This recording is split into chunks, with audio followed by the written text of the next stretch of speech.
Allons annoncer ta parole. Bénis tout un chacun de nous. Au nom de Jésus. Amen. Est-ce que tu peux acclamer le Seigneur? Que Dieu vous bénisse. Nous sentons sa présence ce soir. Le Saint-Esprit est là. Et je crois que ta bénédiction aussi est là. Vous savez, celui qui bénit les gens, c'est le Saint-Esprit. Dieu fait toutes choses et le Saint-Esprit accomplit les paroles de Dieu. Quand Dieu dit « je te bénirai », c'est le Saint-Esprit qui amènera cette bénédiction. Depuis la semaine passée, j'étais en train de vous parler sur un thème, les fils de Dieu. Nous sommes fils de Dieu. Alors, encore, dans quelques minutes, 10-15 minutes, on va s'exhorter sur ça. Nous sommes dans Romains 8. On va lire à partir du verset 16 jusqu'à 19. Il dit « l'Esprit lui-même rend témoignage à notre esprit que nous sommes enfants de Dieu. » Or, si nous sommes enfants, nous sommes aussi héritiers. Héritiers de Dieu et co-héritiers de Christ.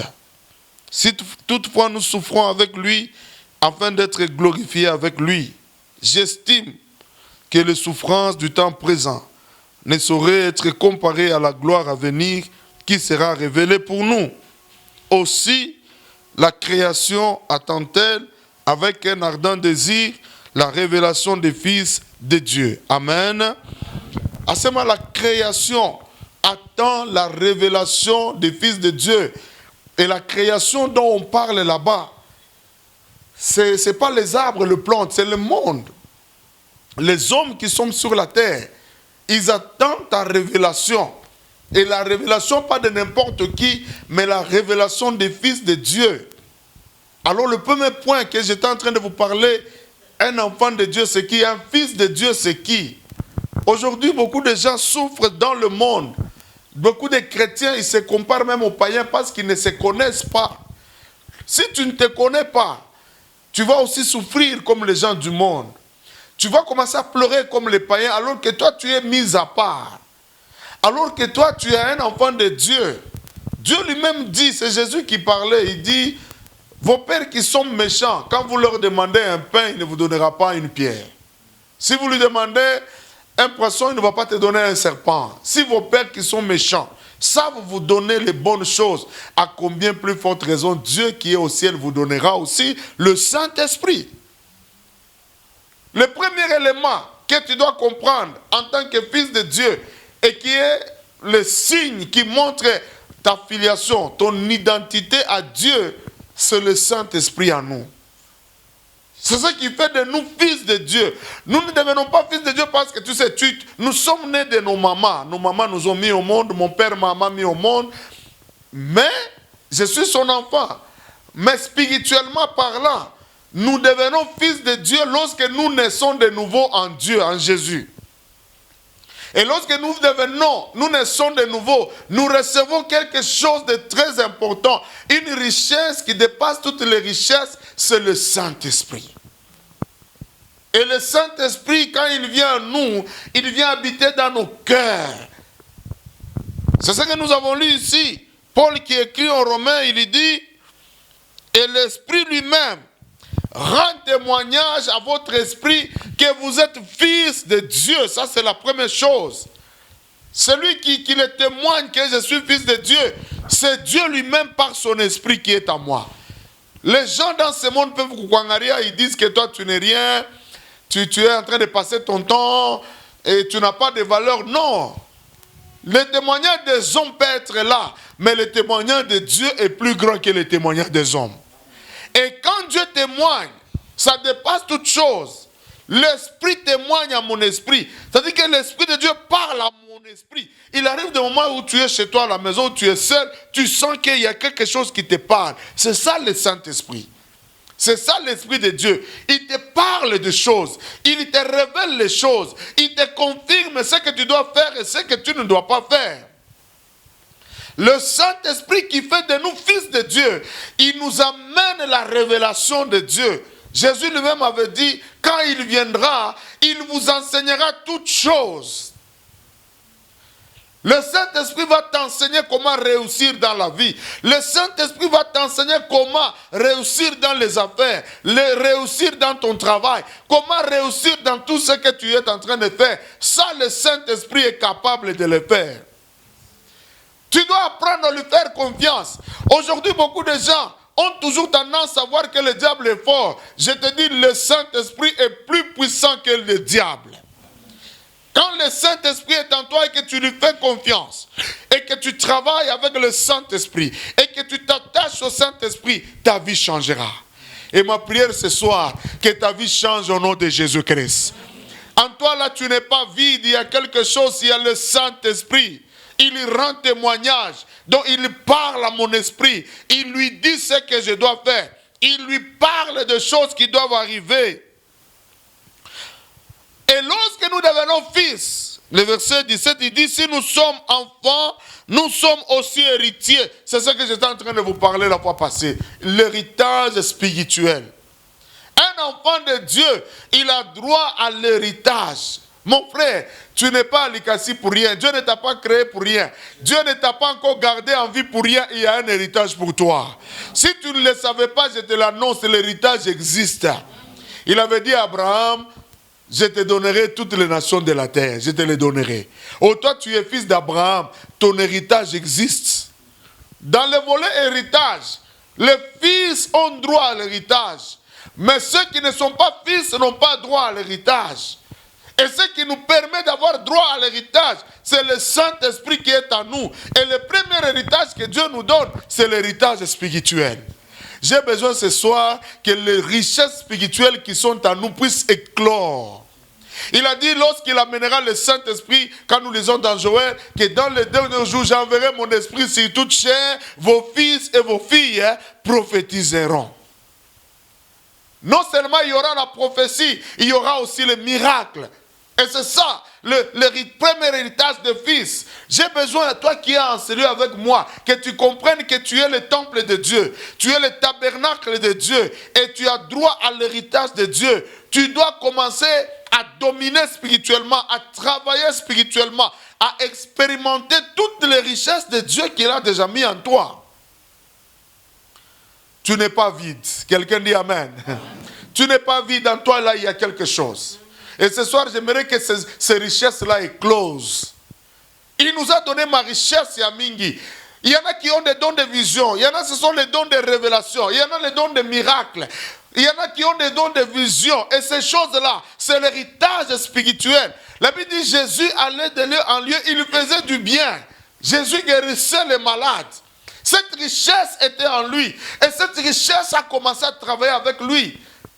C'est pourquoi on dit, le monde attend avec un ardent désir la révélation des fils de Dieu. Nous allons nous révéler dans le monde comment? Au travers de signes et de miracles. Au travers de choses surnaturelles. Au travers de choses impossibles. J'aimerais dire à quelqu'un, même si chez toi il y a des résistances, même si tu sens des combats, le Dieu qui est en toi, il a la solution à ces problèmes-là. Le problème qui est devant toi ne te dépasse pas. Tu vas le réussir au nom de Jésus. Et mais tu dois comprendre que cette richesse doit se réveiller. Et c'est là que j'aimerais encore que nous puissions prier dans ma prédication de ce soir. Cette richesse spirituelle qui est en toi ne se réveille pas si tu ne prends pas conscience. C'est pourquoi je voudrais, pendant que tu vas rentrer même chez toi à la maison dans tes prières, tu dis Seigneur, à moi tu as mis des richesses. Je suis un fils, j'ai droit à l'héritage. Tu n'as pas seulement besoin qu'un prophète t'arrête en cours de route et commence à te dire Maïcha, non, tu n'as pas besoin seulement de ça. Dieu c'est ton Père et Dieu doit te parler personnellement. Je te dis que le premier prophète de notre vie c'est toi-même. Avant que les autres te prophétisent, Dieu doit te parler toi-même. C'est ça le Dieu responsable. En toi là il y a un don, pas seulement la prophétie. La Bible nous parle de beaucoup de dons. Le don de miracle existe. Le don de parler en langue existe. Le don de révélation existe. Il y a le don, il y a des gens qui ont des dons de rêver en allant dans l'autre membre en Afrique. Tout ça, ce sont les richesses spirituelles que Dieu a mis dans ses fils. On a besoin de voir. Là où tout le monde ne voit pas, mais toi tu dois voir. Et tu dois voir avec les yeux de l'esprit. Et quand les yeux de l'esprit sont ouverts, tout devient clair au devant de toi. Il dit, je ne vous laisserai pas orphelins. Je vous donnerai mon esprit. Et quand il viendra, il vous dira, il vous enseignera toutes choses. Il prendra tout ce qui est à moi, vous le donnera. On a besoin de cet héritage-là. Aujourd'hui, je sais que nous aimons seulement l'argent, nous aimons les voyages, nous aimons des belles maisons, nous aimons des belles voitures, c'est bien. Mais je te dis, quand tu as l'héritage spirituel, toutes ces choses viendront. Il dit, cherchez premièrement le royaume et sa justice, et le reste vous seront donnés par après. Bien-aimés, servons le Seigneur. Les richesses spirituelles que Dieu nous donne, c'est pour les servir. Aujourd'hui, beaucoup de gens sont en train de faire chômer les dons de Dieu. Dieu t'a donné un don puissant. Dieu a mis en toi une richesse. Dieu a mis en toi un héritage. Mais cet héritage-là est en train de moisir. Cet héritage-là ne fonctionne pas parce que tu es distrait ou tu es dans le sommeil spirituel. Ce soir, j'aimerais te réveiller. Réveille-toi. Le Saint-Esprit est en toi. Travaille pour le Seigneur. Il y a des gens malades. C'est toi qui vas prier pour eux. Ils seront guéris. Il y a des gens qui ont besoin, qui attendent que toi tu arrives. Quand tu vas prophétiser, leur vie va changer. Il y en a qui t'attendent seulement quand toi tu vas arriver. La situation là des démons qui tourmentaient la maison. Tu vas chasser les démons et les gens seront délivrés. Tout ça, ce sont les richesses. Tu dois découvrir la richesse spirituelle. La Bible dit, le jour de la Pentecôte, ils étaient tous ensemble dans une chambre, la chambre haute. Et ils priaient, ils cherchaient le Seigneur. Un enfant de Dieu doit avoir la culture de chercher le Seigneur. On doit avoir soif de Dieu. On doit le chercher. Et pendant qu'il priait, la Bible déclare, tout à coup, il y a eu un vent qui a soufflé. Le vent là, c'est l'image du Saint-Esprit. Et quand le vent avait soufflé, le lieu où ils étaient fut rempli. Et la Bible déclare, tous ont été remplis du Saint-Esprit, de langues semblables, des langues de feu leur apparurent les uns et les autres, et ils se mirent à parler en langue. Et c'était le jour du départ, les richesses spirituelles qui étaient en eux se sont manifestées, et ces gens-là ont commencé à servir le Seigneur. Donc, notre prédication de ce soir, comprends qui tu es. Tu es fils de Dieu. En tant que mtoto wa Mungu, asio kanda nyako richesse, na ile richesse iko spirituelle, na ile richesse Dieu itakusaidia kumtumikia Mungu na Mungu akubariki. Na kupitia ile richesse utafanya maishara, utafanya mambo yenye tashangaisha dunia na bantu batamjua Mungu. C'est pourquoi maombi yetu ya leo avant tuishe, tu vas dire Seigneur, des choses que tu as minguke. Ma richesse spirituelle reka ndani yangu ijimanifeste. Tout besoin d'avant tout tutumike na boapa. Pendant ces mois où je serai en congé, j'ai besoin de tutumike. Tu fais comme ma visite. Tu crois qu'on a un moment de prière. Tu organises quand même un moment d'ensemble où on va manger, on va prier. Et Dieu nous fera grâce. Alors, avant de terminer dans les minutes qui nous restent, tu vas dire, Seigneur, je suis là. Comme une vase vide, j'ai besoin que tu me remplisses. J'ai besoin de la manifestation du Saint-Esprit à moi. Que ça libère le don. Que ça libère la puissance de Dieu à moi. Que ça libère la grâce. Que ça libère l'onction de Dieu à moi. Que le Saint-Esprit m'aide à travailler pour toi comme je n'ai jamais travaillé. On a besoin de gens qui vont travailler pour le Seigneur. Et tu es là pour les faire. Que Dieu vous bénisse. Nous acclamons le Seigneur. Nous allons nous incliner en prière. On n'a pas beaucoup de temps. Tu vas dire, Seigneur, je soif de toi. J'ai besoin de toi. J'ai besoin que tu ouvres le don qui est à moi. Je veux t'adorer, Seigneur, je veux t'adorer. Je veux t'adorer, Seigneur, je veux t'adorer. Je veux t'adorer, je veux t'adorer.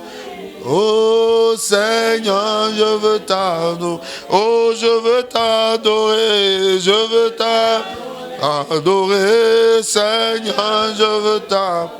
Oh, je veux ta puissance, je veux ta puissance. Seigneur, je veux ta puissance.